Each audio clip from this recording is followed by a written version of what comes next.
we move to the next news video, and before we get to the draft, we got a preview of next week's action-packed edition of AEW Dynamite. So let's break it down and get to it before we jump into the results of the draft. Saraya versus Willow Nightingale is planned. The Tres de Mayo Trios Battle Royal, which basically means next Wednesday is May 3rd. And considering the fact that they're not going to have a show yet on Cinco de Mayo, they are doing the Tres de Mayo Battle Royal. As number one, I don't think there's anything that gives Tony Khan an excuse. I don't think there needs to be much of an excuse for Tony Khan to want to do a Battle Royal, because Tony Khan loves to do Battle Royals. Especially if this means that there's going to be new challengers for the House of Black and the Trios title, as the BCC, the Elite, and the JAS, as well as whatever faction is going to be formed with Roddy and Adam Cole, seem to be occupado. So there's a lot of trios challengers that are currently occupied doing other things, not involving the champions. I'm just going to point it out and say, what about the Acclaimed and Billy Gunn against... What about the Acclaimed and Billy Gunn against the House of Black? What about the Acclaimed and Billy Gunn against the House of Black? Also, on that night, 8-man tag team action as Roddy Strong makes his AEW debut alongside Adam Cole, Orange Cassidy, and Bandito against the Jericho Appreciation Society. Ricky Starks against Juice Robinson, and what will likely be the main event, MJF in a rare appearance in the ring, as MJF does not often compete on Dynamite, but he will be on Dynamite this week, teaming up with Sammy Guevara against Darby Allin and Jack Perry. And if Darby Allin and Jack Perry win, then they will be in the main event at Double or Nothing. And if Sammy Guevara and MJF win, then the main event at Double or Nothing will just be a singles match involving only Sammy and MJF. But if Darby Allin and Jack Perry win, it will be, for the first time ever, a 4 Pillars Fatal 4-Way for the AEW World Championship at Double or Nothing, involving Jack Perry, Darby, Sammy Guevara, and, of course, AEW World Champion MJF. It is unquestionably going to be an action-packed night of wrestling next week on Dynamite, so stay tuned for that. On, of course, the 3rd of May. But now we shift gears as we go back to wrestling news with an announcement for, I believe it is the May 10th edition of Dynamite. And it was made official on Rampage. Kenny Omega will revisit his rivalry with Jon Moxley. And it will be inside a steel cage. Mox and the BCC took out Takeshita last week on Dynamite, with a screwdriver, after attempting to take out Omega with a screwdriver. But they also crossed the line because I don't know if they purposefully made Takeshita look like a chump, but they made Takeshita look like I guess the best way to put it is they made Takeshita look like he was the voice of reason to Kenny. And being the voice of reason made him regret it, I guess is the best way to put it. Like, they made him regret being the voice of reason, as they pretty much used him as a distraction. They pretty much used him as a distraction to get the better of the Elite and to get Mox out of the way of the screwdriver when it came to um, the Elite getting the better of Mox, of the BCC rather. I apologize. It's a little fuzzy. By a little fuzzy, I mean I don't really remember what happened on Dynamite because it was a few days ago. Um, but either way, AEW always pulls it off when it comes to AEW always pulls it off when it comes to matches like a steel cage because I honestly don't remember the last time they did a steel cage match.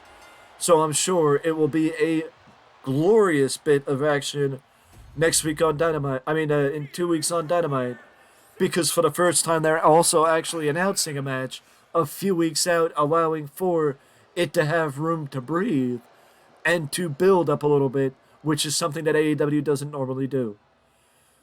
But now we shift over to the draft, and I wrote down a few results. We are not going to go through all of them, but we are going to go through some of them as Bianca Belair and Lashley, as well as the OC, are moving over to SmackDown. Bianca Belair needs new challengers. Bobby Lashley needs new challengers. The question is,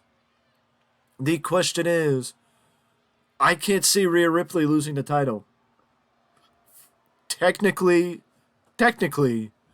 Rhea Ripley is still the champion. Rhea Ripley is still not drafted yet.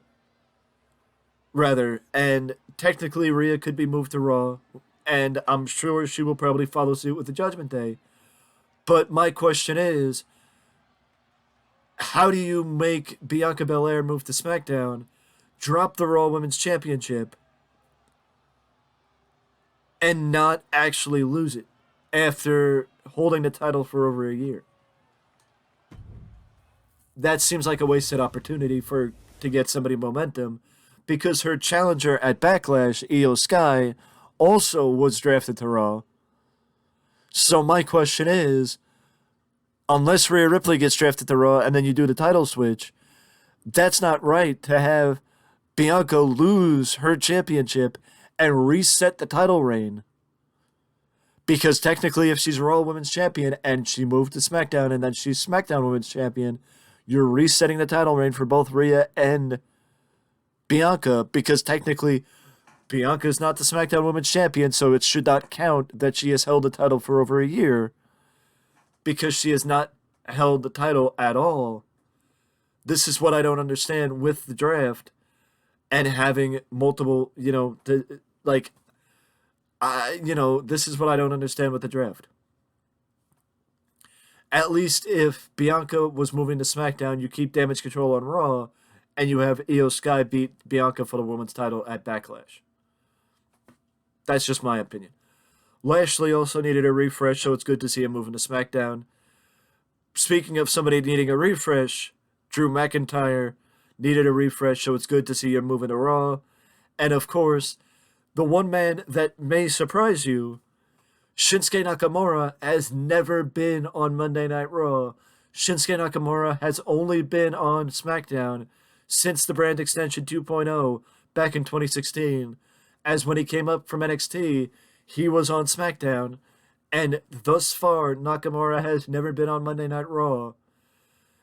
I will say that Nakamura and Drew McIntyre are two people that could challenge for the WWE World Heavyweight Championship. So that is very interesting for Monday nights, as those are two guys that could be in the contention for the new World Heavyweight Championship. Speaking of Monday nights, also, the Imperium are off to Monday Night Raw. And it's good to see for Gunther, as he could use a little bit of a refresh with some fresh challengers. Especially if his longtime rival Sheamus stays on SmackDown. But now the most interesting part of the draft was unexpected, as both sets of champions, the women's tag team champions and the women's champion down in NXT, those being Alba Fire, Isla Dawn, and Indy Hartwell. Isla Dawn and Alba Fire were called up to SmackDown, and Indy Hartwell was called up to Raw. So NXT's women's division was, for lack of a better word, torpedoed last night in the draft. But with the interesting note right now, it is interesting to note right now, Bianca Belair's on SmackDown, Rhea Ripley's on SmackDown, Indy Hartwell is the NXT Women's Champion, and she's on Raw. So technically, if nothing changes between now and Backlash, which you know that's not going to be the case, Rhea Ripley's likely going to move to Raw, Indy Hartwell would be the only women's champion on the red brand.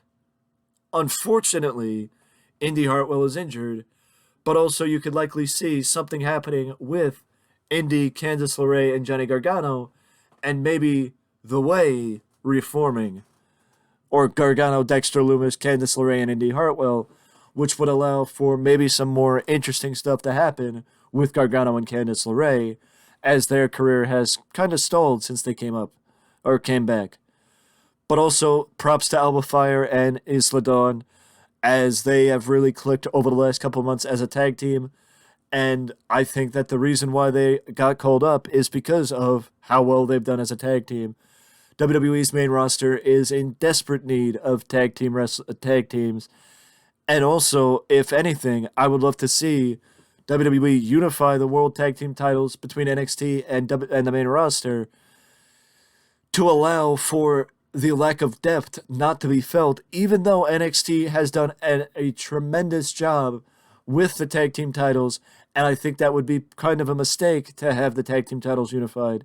It would help the main roster if they unified the tag team titles, and it would also give talent like Kaden Chance and Katana Carter, or Katana Chance and Kaden Carter, rather, sorry, who are the number one contenders for the NXT Women's Tag Team titles, the opportunity to make the move to the main roster to accept challenges from tag teams on the main roster, as opposed to just getting called up when they're ready. It would give them a cup of coffee on the main roster if they had a set of tag team titles to challenge for. But with that being said, final thoughts will be on Tuesday after Monday's draft, after Monday's side of the draft. Either way, though, let me know down in the comment section below your thoughts on the draft so far. And for me, I've liked it, and it makes sense now why they chose to make the World Heavyweight Championship. I just think that they should have made the world title after Roman was drafted to SmackDown, because it would have prompted the question, what are they going to do for Raw if Roman is exclusive to SmackDown? And it would have given people more of a reason to watch Raw to find out the announcement of the World Championship. But that's just my opinion. It's, me arguing semantics more than anything. With that being said, though, that is it for me, and I will see you in the next one.